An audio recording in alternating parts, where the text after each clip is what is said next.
Hey, I'm Rob Adler, and welcome to Understanding Upstate, the podcast dedicated to exploring what makes upstate New York such a unique place. Each week, my co-host Jim Search and I dive into a new upstate topic to better understand what's up upstate. And this week, we are taking a swing up to the legendary boxing institution, Cus D'Amato's KO Boxing Gym, baby. Yes. Huge. This is incredible. Yeah. What an institution. It's a place I didn't know existed. This was a delightful thing to read about in preparation for today's episode. Oh man, yeah, this is get ready. We're about to go into a little pocket of boxing history that right up the street from New York City, baby. And also right up the street from the Catskill Game Farm. Yeah. We're sticking in Catskill, New York today, 2 weeks in a row. And there's a lot happening in this town. Whole lot in the Catskills, man. Also, fun note, it's 2 episodes in a row that we will say the name Boom Boom. Yeah.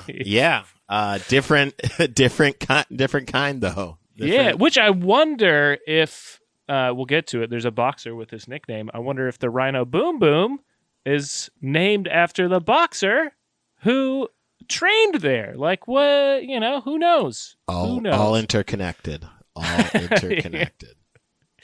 It's true. What is also true for our Speedy Freaks and Rattlesnake Pete's is that they should subscribe, rate, and review the show. And if you have no idea what I mean by Speedy Freaks and Rattlesnake Pete's, it means you haven't listened to our really old episodes or our more recent ones. So go check out some of the back catalog. I think this is episode 41. We're creeping up on a year here of Understanding Upstate. That's huge. But after you do that, after you check out the back catalog, again, throw us a 5-star rating and a positive review. And if you do those things, you can throw a suggestion for us, for something for us to cover in a future episode. Could be a person, could be a place, could be a third Boom Boom that's tied to upstate that we don't know about yet. There could be more. We don't know. And we'll only know if you rate and review the show. Jim. Yes. Should we talk about the Cus D'Amato Gym? Cus D'Amato's iconic institution. I would love to more than anything. Let's get to it, shall we? All right, here we go.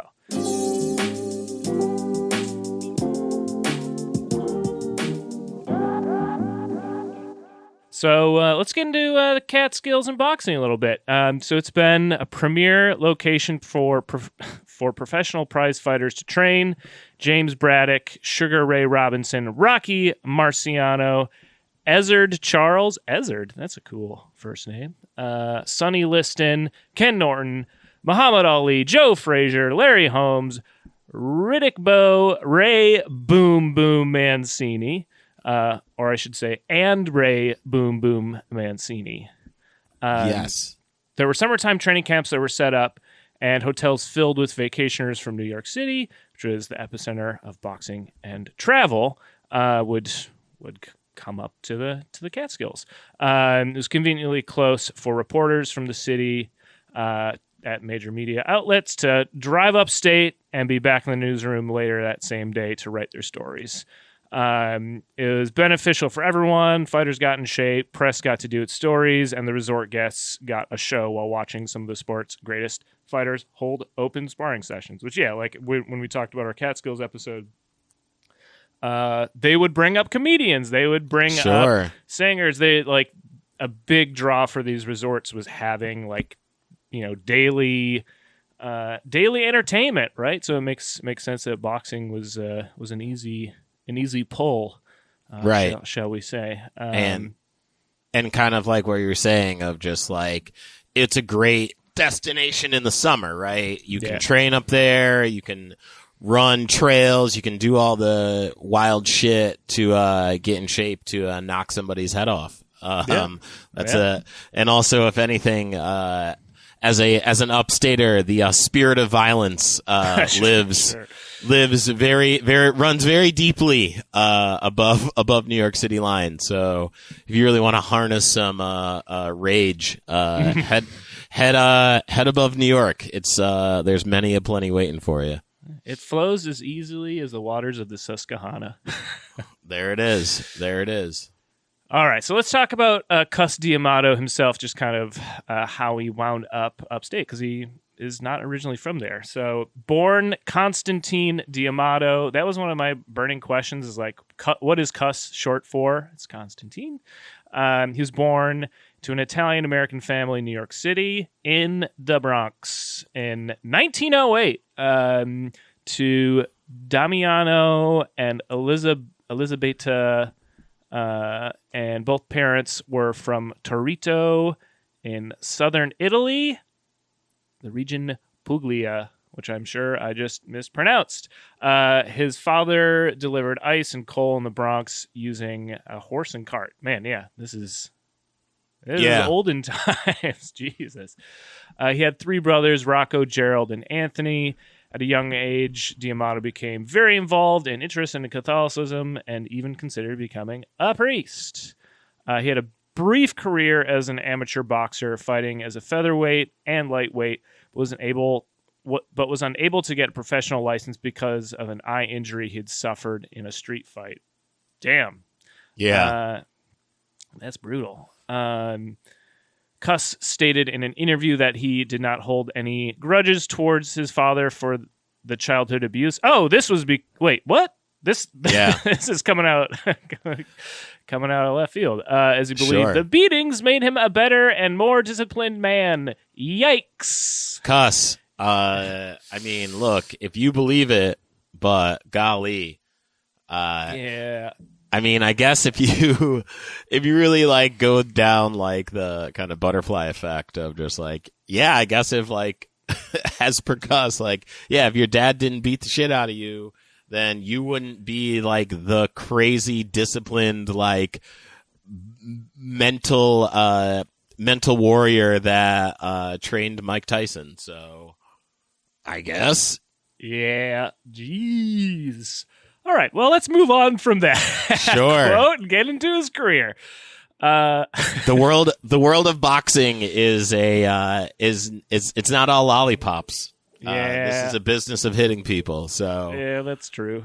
Here we are. So at age 22, D'Amato opened the Empire Sporting Club with Jack Barrow at the Gramercy Gym. He lived. This is of course in New York City. He lived in the gym for many years. According to D'Amato, he spent his time at the gym waiting for a champion, but his best fighters routinely poached by connected managers. Connected in quotes. Sure. Which, is that alluding to like we are talking about the mob. Okay, that's what I figured. The mob was in I can't speak to today, but like most assuredly in this time and decades after were involved in boxing and professional fighting. Like they were either, if not managers, were shaving fights, throwing fights, doing all that crazy shit. So yes, these were the connected managers he's speaking of. Indeed. One fighter discovered by D'Amato was Italian-American Rocky Graziano, who signed with other trainers and managers and went on to become middleweight champion of the world. D'Amato also confronted boxing politics and decided, along with his friend Howard Cosell, to thwart the International Boxing Club of New York, also known as the IBC. Suspicious to the point of paranoia, he refused to match his fighters in any bout promoted by the IBC. IBC was eventually found to be in violation of antitrust laws and was dissolved. Good job, Cus. There you go. He was onto something. Yeah. He was onto something. So during his time in New York City, there's just a couple of the notable fighters he trained. First is Floyd Patterson. Under D'Amato's tutelage, Floyd captured the Olympic middleweight gold medal in 1952 at the Helsinki Games. D'Amato then guided Patterson through the professional ranks, maneuvering Patterson into fighting for the title vacated by Rocky Marciano.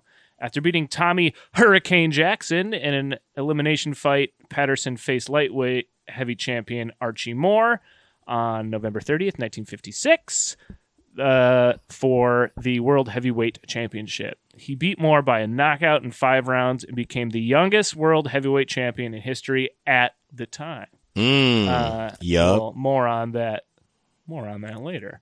At the age of 21 years and 10 months. 3 weeks and 5 days. Wow, we're getting specific. He was the first Olympic gold medalist to win a professional heavyweight title. Wow, this is so, yeah. But when this episode comes out, we'll still be mid-2024 Olympics. So yes. Well timed. Timely. Indeed. Patterson and D'Amato split after Patterson's second consecutive first-round knockout loss to Sonny Liston, although his influence over the former 2-time champion had already begun to diminish. Yeah, Sonny was also a bad motherfucker, man. Like he was also mobbed up. Sure. Speaking of our connected fighters, has had some close ties with the mob, and it was also a hell of a fucking boxer, and was just breaking people apart left and right. So makes sense that Sonny was tearing apart Floyd Patterson. Yikes! Yeah. Yeah. That tracks. All right, so next, from, again, this New York City stint, we have Jose Torres, who in May 1965 at Madison Square Garden defeated International Boxing Hall of Fame member Willie Pastrano to become world light heavyweight champion. The victory, Torres became the third Puerto Rican world boxing champion in history and the first Latin American to win the world light heavyweight title. Hell yeah. So after this, D'Amato, again, at this point, this is 1970. He's already got about half a century of his own blood, sweat, and toil invested in boxing, and he permanently relocated his gym from New York City at 14th Street and Union Square to the village of Catskill, which is just 30 miles south of Albany. Which, and I know we are obviously deeply rooted in upstate New York, but if you go to Union Square in New York City, there is a Customato Way. There's a portion of the street dedicated to him as his boxing gym was located there, which was once the PC Richards of more recent fame, and then I think they turned it into something else. But there is a plaque. There's a small plaque on the wall outside there, dedicated to Cuss. Nice. There you go. So when he moved to Catskill, New York, he opened the Cus D'Amato KO Boxing Gym, which is what we're here to talk about today. His resume included, again, as we said, training 2 world heavyweight champs and lightweight and a light heavyweight champ as well. By the end of the 80s, he would take a Mike Tyson under his ring, which we will talk a little bit more about in a moment. But it was in this very building that Mike Tyson would not only learn the sweet science of boxing, but be given mentorship and guidance from the wisdom of Cuss. And I'll throw in, we'll talk about her at the end, Cuss's partner, Camille. Named Camille. Yeah, very important. Not just to Mike Tyson, but to a lot of other boxers as well. Jim, let's talk about the house that Cuss built. Yes, the house that Cuss built, as Rob was saying, Cus D'Amato was the GOAT when it came to training, so much so that even Muhammad Ali approached him about training, and Cuss turned him down. Wow. Fun fact. Yes, that's right. Do we know why? I'm not sure. It was in my brief reading what when he turned him down. My guess would be that Cuss was pretty soured by the politics and bullshit of boxing, sure. And hence why he moved the gym upstate. and said, I'm not fucking with this bullshit anymore. But I mean, is a legend. So let's get to it. The house that Cuss built. Cuss D'Amato's KO Boxing Gym is located at 422 Main Street in Catskills, on top of a 3-story building that houses the village's police department and government offices. Cuss D'Amato's gym looks almost the same as the day Mike Tyson first laced up his gloves in there, which I am not surprised.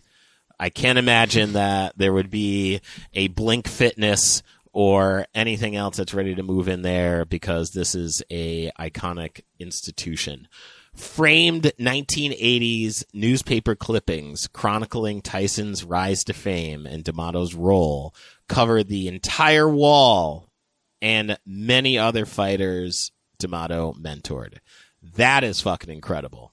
Like, as a boxing head, to see those articles still on the wall to this day, that's a piece of history.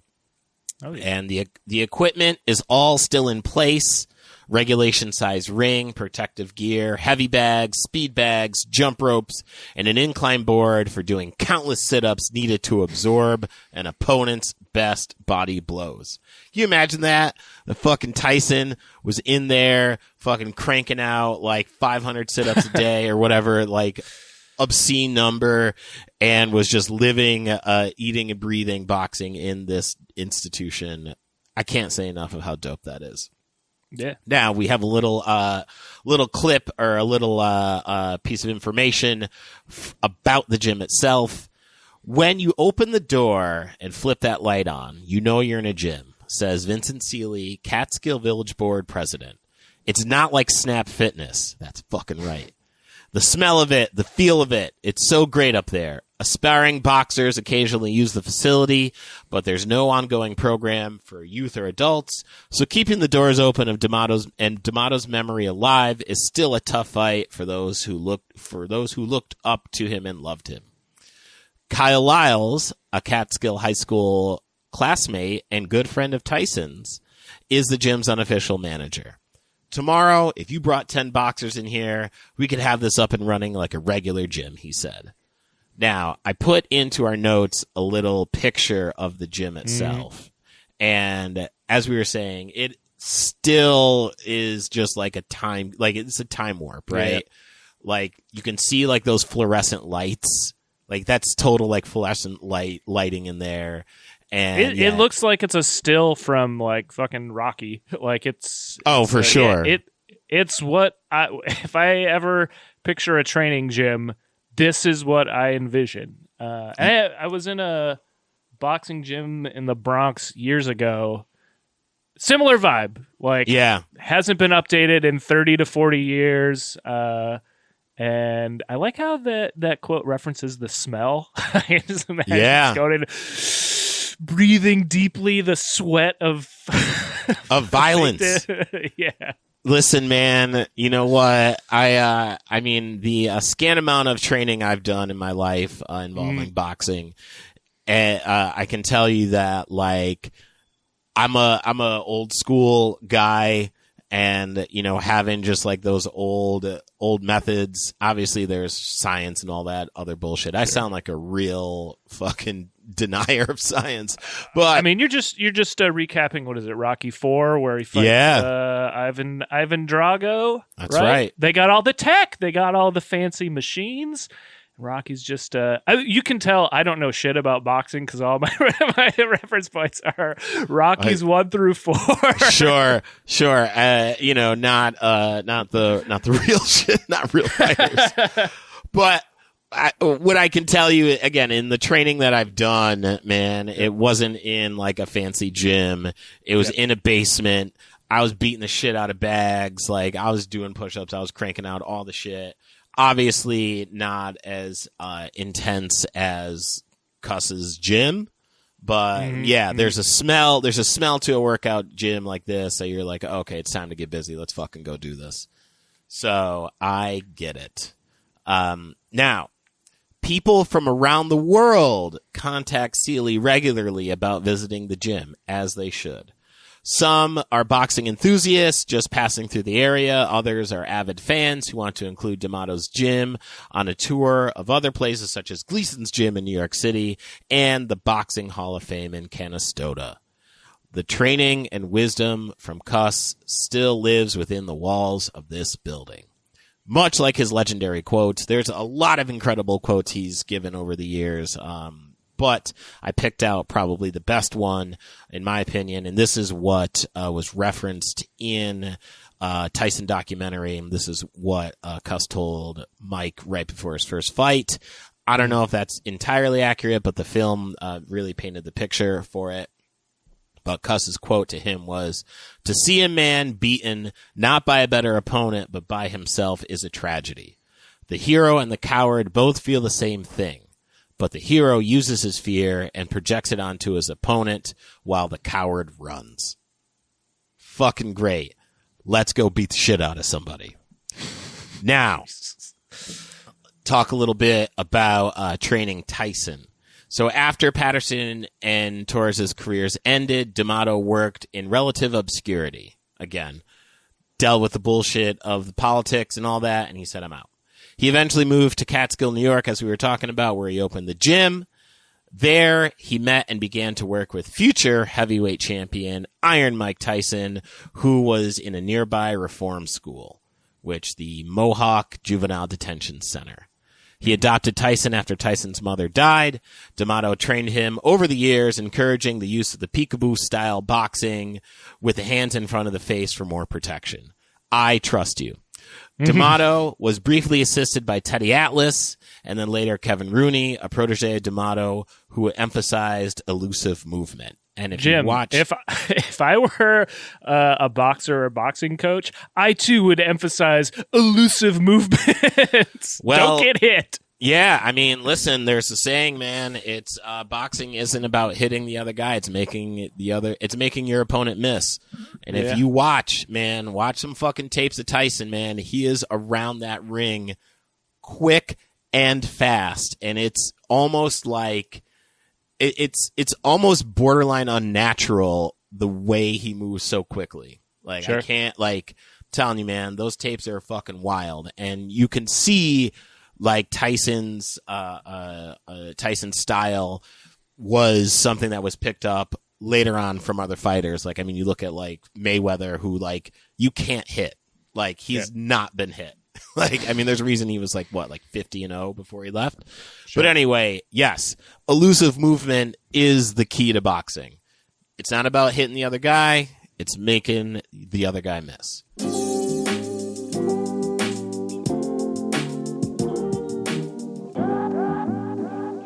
It is unclear at exactly which age, 11 or 12, Tyson first became seriously interested in becoming a professional boxer.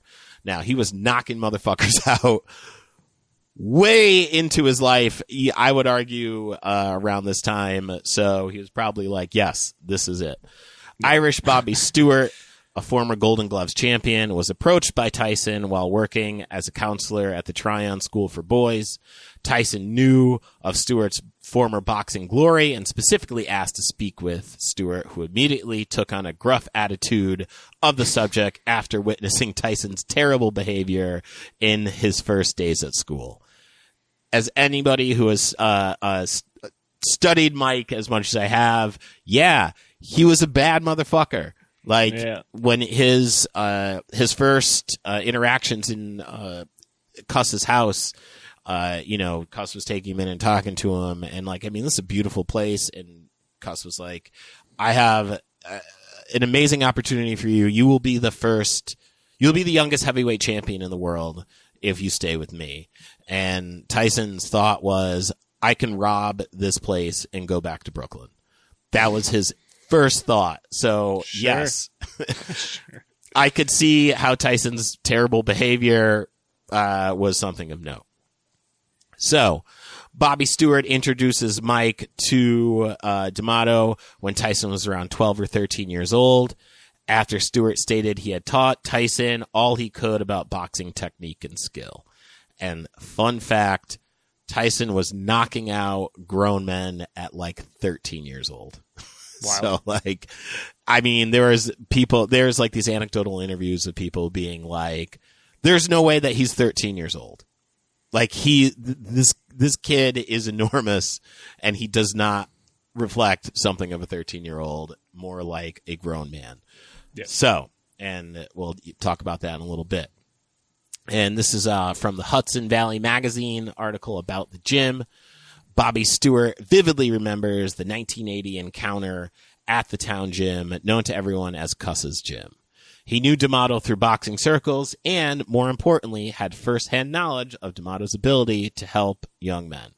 I learned more about life from Cuss in 1 week than I'd learned during the first 21 years of my life, Stewart says. He cared about people, not just fighters. That's why I took Tyson down there.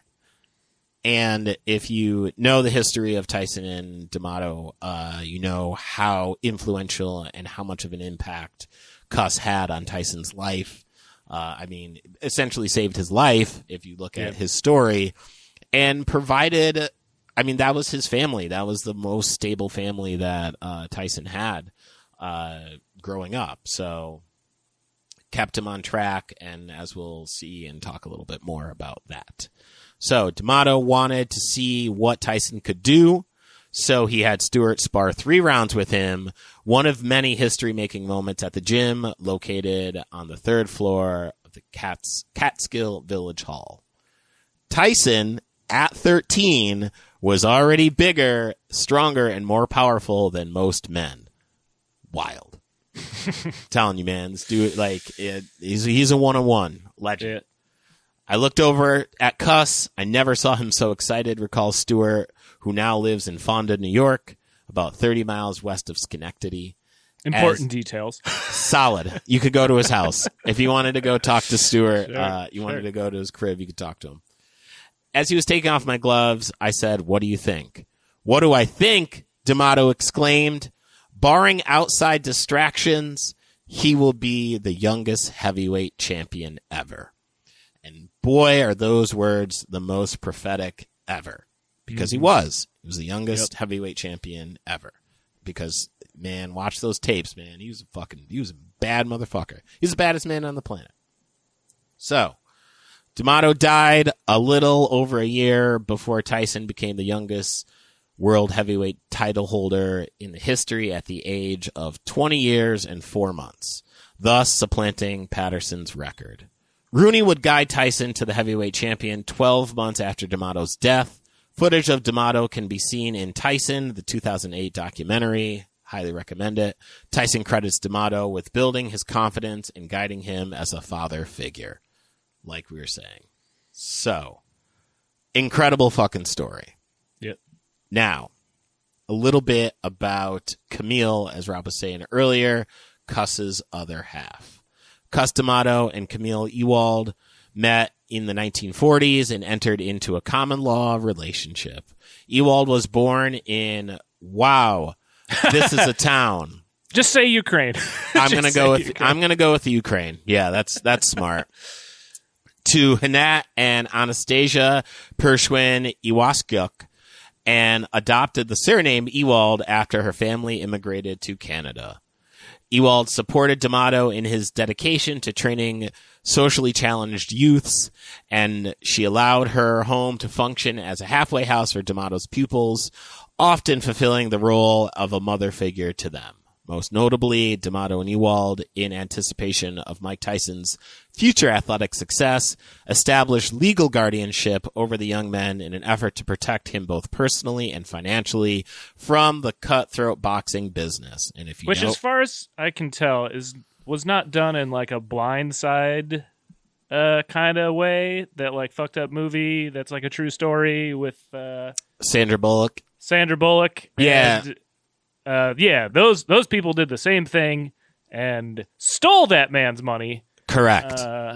But it seems like this was done in more earnest from 100 what we can tell. 100%. I mean, this was Tyson's family. Mm-hmm. Cuss and Camille were his family, and given Cuss's experience in the cutthroat world of boxing, hence why he left, and the bullshit. Yeah. Right. And he knew this was coming down the line as being the youngest heavyweight champion in the world. He knew that he had to do what he could to protect him. And if you know anything of Tyson's history, enter Don King, who ripped him off for years. So D'Amato and Ewald never married, although their close friendship lasted for decades until his death. Cuss oversaw all the training and managing of his fighters, while she was responsible for the cooking and household chores. Now. And, providing emotional support to a lot of these young men and, more, Sure. being a mother figure. Not just to Mike Tyson. Again, it's a lot of, significantly Mike Tyson, but right. there were a lot of young men that called this place home. Absolutely. And, it's, even outside of Tyson, right? Like, there were scores of kids who came through there who, without their mentorship and love and guidance, who knows what would have happened. And, this really, because you hear a lot of white savior stories and shit, like that Sandra Bullock movie, where it's just this is all performative and this is to make yourself feel better about you, and it's not really the vested interest of the kid that you're working with. This couldn't have been more opposite if you look at, most notably Tyson, right? If you look at his story and their relationship and say, they had a vested interest and they genuinely cared about him, and I'm sure all the other kids that passed through there. So, we have an article from New York Times in 98, Our Towns, Far from the Ring and the News, a corner a fighter calls home. Camille Ewald's house, as wide and stately as Tara, stands at the end of a dirt road shrouded by bushes and shade trees. Still, Mike Tyson gawkers manage to find it. They come all the time when the boxer is far away from the news, and especially when he is in it. Miss Ewald, Mr. Tyson's 93-year-old adopted mother, is used to the curiosity seekers, though she still minds them too. The more brazen ones pull up to the driveway and stare at the back door, as if the boxer, who spent his formative years training there, might appear at any moment. Guys, relax. This is a 93-year-old woman's house that you are harassing, and if Tyson were to come outside, I can't imagine he's signing any autographs or is interested in what you have to say. He may, in fact, ask you to fucking leave. Which, as anyone in Catskill knows, is not all that far-fetched. The 14-room Victorian where Mr. Tyson came to live when he was 12 to learn his sport from the trainer Cuss D'Amato, Miss Ewald's companion, is still in place, 20 years later, that the boxer calls his, quote, real home. To visit Miss Ewald is to understand why. Her house, which shares with Jay Bright, a 40-year-old boxing trainer who came to live here when he was orphaned at 14, is open to all her, quote, sons, dozens of former amateur and professional boxers, as we were saying, who have lived here for a spell during the nearly 25 years that D'Amato ran his Catskill gym. Many call and visit regularly, but Mr. Tyson, who stayed after Mr. D'Amato died in 1985 and lived here until his first marriage in 1988 at age 22, we can talk about that in another time, clearly enjoys a special devotion. There are pictures of him and his children sprinkled throughout Miss Ewald's antique-filled rooms, early trophies on the mantle in the living room, and scrapbooks on the shelf behind the sofa and den. God! There's so much boxing history in there. Holy shit. That is, I mean, you want to talk just artifacts and just grails of boxing just living in this house. Holy shit. Anyway, Mr. Tyson, who had the house restored for Miss Ewald when he hit it big, still keeps pigeons in a 2-story coop that he helped build in the backyard overlooking the Hudson when he was a teenager. Now, fun fact, because, obviously you can't talk D'Amato without talking about Tyson. Mm-hmm. Tyson was I don't know if he still is today, but was a huge pigeon enthusiast and cared a lot about pigeons when he was living in Brownsville. Yeah. There was actually a short-lived show on, I think I forget which, Nature Channel maybe, that was Tyson working with different pigeon crews, because people fly pigeons all the time. Yeah, and Tyson was going to be like involved in their programs and stuff like that. And in fact, that is how Tyson got into beating the shit out of people. Is when he was a kid, he had a pigeon that he took care of, and an older kid killed it. And then Tyson said, "I'm going to fuck you up." And he beat the shit out of the guy that killed his pigeon. So Jesus Christ. Jim, if you gave me a million years to figure out the impetus for Mike Tyson's boxing career, that is a story I never would have come up with. That's wild. Yeah. Holy shit. And that's a very deep cut for me. I you have these little like jewels that live in your brain that, eventually come out, and they come out when they're supposed to come out. Yeah, there you go. So, back to the Camille's house. Miss Ewald kept her second floor bedroom ready for Mike. He comes up regularly to celebrate birthdays, bring the kids, and duck the spotlight. It is his sanctuary.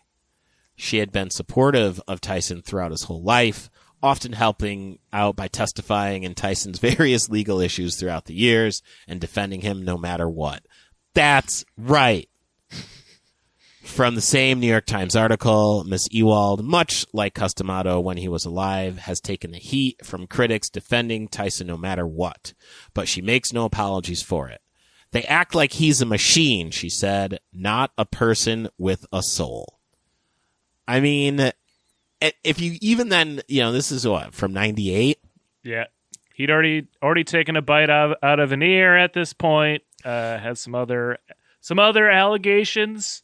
There was a lot of shit going on in his life, right? Yeah. And then if you fast forward the tape to 2024, as somebody who has like watched him throughout the years, I mean, shit, I remember Kid Dynamite. I remember when he came onto the scene, and everyone was like, we've never seen anything like it. To see him today, right, and to see the journey he's gone through, and just to see the reflection in the work, and like his one-man show is incredible. It's really well done. Spike Lee directed it. I mean, he is a man with a soul. He's a deep guy. He's an introspective person, and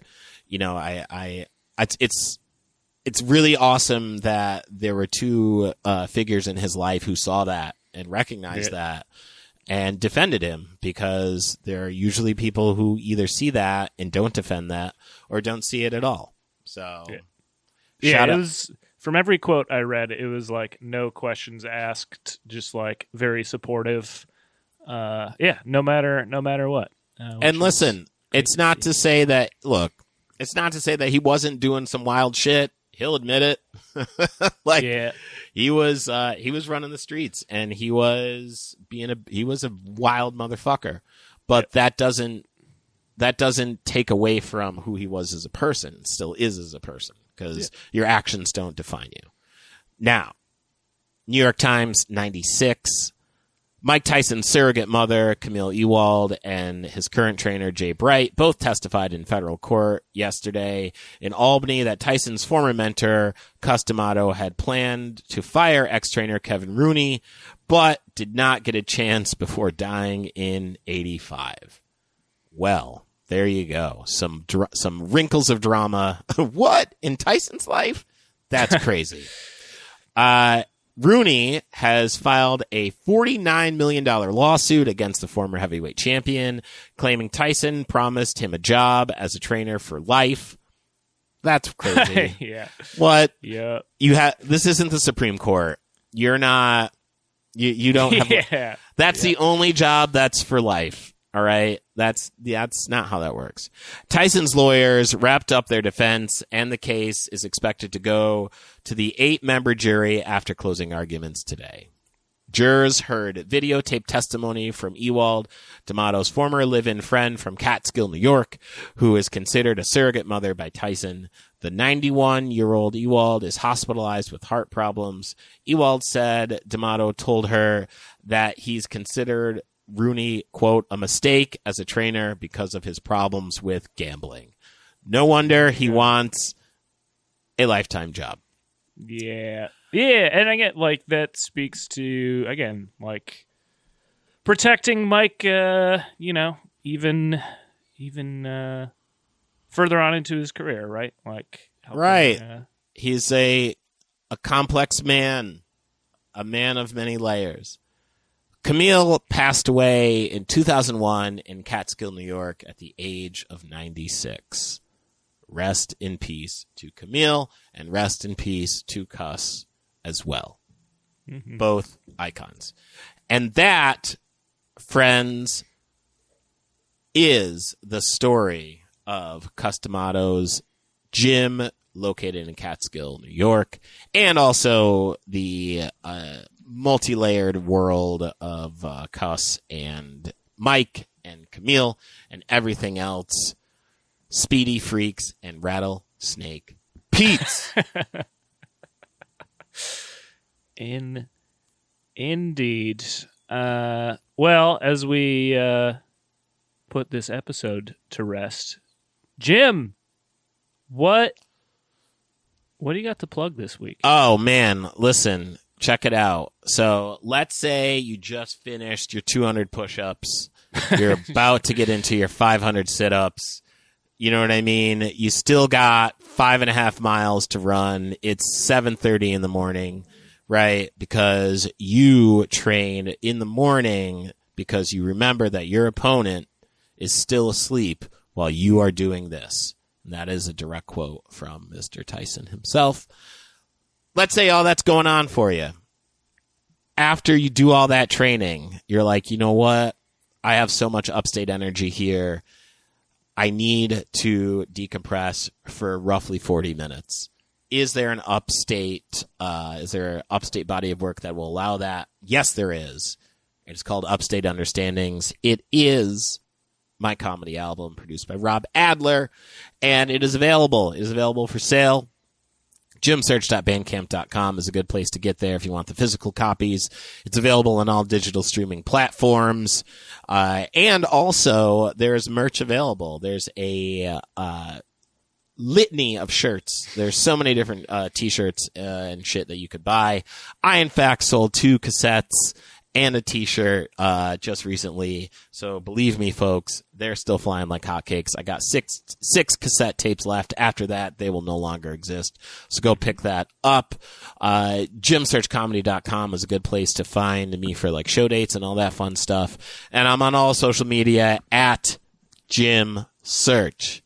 Rob, let me ask you a question. They have finished laughing to my melodious voice. They have finished training. They are their fight is scheduled for a couple weeks out. Do you have anything else for them to work with? I sure do. You've finished laughing and you've finished training, but you just started crying because someone murdered your pet pigeon. What are you going to do? You're going to put on a little album called New York Sticky to soothe your soul and to remember your dearly departed Albert. His name was Albert. Sure. Yeah. Makes sense. And because you're not Mike Tyson and you're not going to go beat the shit out of someone, but you're going to do a nice memorial. You're going to go on like a detective tirade to figure out who murdered your pet pigeon, but that comes later. First, sure, we need to put little Albert to rest. So you're going to grab my album, New York Sticky, available at brooklynfrequency.bandcamp.com. This might be coming out on a first Friday as well, which means all proceeds go to artists. So go pick up those albums from Jim and I, and we see all those proceeds, baby. But again, very tragic about Albert. My album will Well, yeah, you could play it during the ceremony. It might be a little too funky for that, but again, just to take your mind off of the passing of a beloved bird. And I hope... Grab my album. I hope that in your grieving process for Albert, you borrow the Pearl of Wisdom from Cuss for your fight that's coming up, and not taking the fear per se, but the sadness, and turning that into fire and beating the shit out of whoever it is that you're fighting for the memory of Albert. I hope that happens for you. That's what I want. R.I.P. Albert. Yeah, absolutely. Well, what a ride. What a ride we went on. Now, remember, folks, don't forget to subscribe, rate, and review our show. Share an episode with a friend. Put a 5-star review in Apple Podcast, and let us know your favorite upstate location or person in the review. And if it is a location, please don't make it Camille's house, because that's still fucking weird. Leave that place alone. That ain't the wave. That's true. Well, as we wave goodbye to today's topic, Jim, what are we going to be, what's our hint for next week's? Oh man, for next week, what are we going to get into? Well, listen, I will say this, you might be throwing out a combination or two to get to what we're going to be into next week. Indeed. Well, Jim, we've reached everyone's least favorite time of the episode, because that means it's the end. It should naturally be everyone's least favorite, but also it's a time where I say generally a bad pun to close us out, and that certainly probably weighs into how much people enjoy it. Are you ready? Oh, I'm ready. Are you prepared to close us out? Well, let's give this episode an uppercut so we can punch out of here. Eh? Oh, that's pretty good, man. That was a good one. I like that. That's all right. Yeah, it's the line drive of closing transitions. Listen, you worked in a Mike Tyson reference there. I'm not mad at you. It's true. See ya. Peace.